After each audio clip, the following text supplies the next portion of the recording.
Have you ever wondered what separates the good from the truly great? Is it talent, luck, or is it something else? Something we can all tap into. Today, I want to share a story that gets to the heart of that question. It's a story about a young violinist named Leo, who had a dream, but very little else. Leo lived in a small, quiet town, and his family didn't have much. But they managed to get him a second-hand violin. From the moment he held it, he knew this was his path. But here's the thing. Leo wasn't a natural. His first notes were screechy, his rhythm was off, and his neighbors politely suggested he practice with the windows closed. Many people would have given up right there. They would have said, "I'm just not talented." But Leo saw it differently. He believed that talent wasn't something you were born with, but something you built, note by note, day by day. So, his routine began. Every single morning, before the sun even thought about rising, Leo was up, his violin in hand. He wasn't just playing.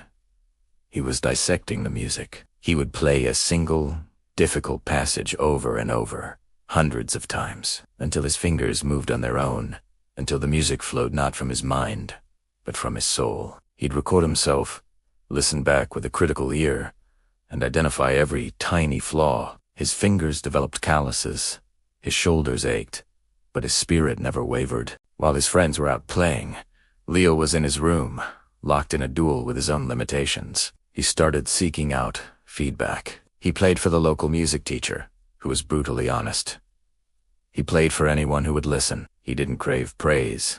He craved criticism. Each critique was a clue, a piece of the puzzle that would make him better. He wasn't afraid of failure.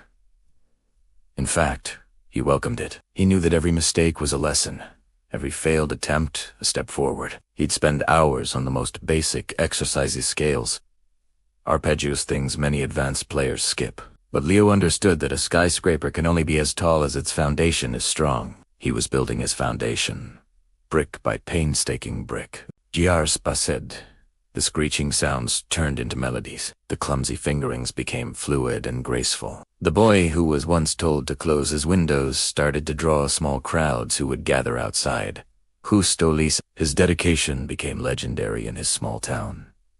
He wasn't just practicing anymore. He was living and breathing music. He understood that greatness isn't born in a single moment of inspiration. It's forged in the 1,001 mundane moments of disciplined, relentless effort when no one is watching. One day, an audition was announced for the National Youth Orchestra. It was the opportunity of a lifetime. The piece they had to play was notoriously difficult, a piece that tripped up even seasoned professionals. Leo didn't cram for it. He didn't need to. The years of practice, the countless hours spent on fundamentals, had prepared him for this exact moment. On the day of the audition, he walked onto the stage, not with arrogance, but with a quiet confidence. He closed his eyes, took a breath, and began to play. The music that filled the hall was breathtaking. It wasn't just technically perfect. It was alive. Every note carried the weight of his struggles, the joy of his small victories, and the unwavering passion that had fueled him for years. When he finished, there was a moment of stunned silence before the room erupted in applause. Had done Italiano. He hadn't just played the music.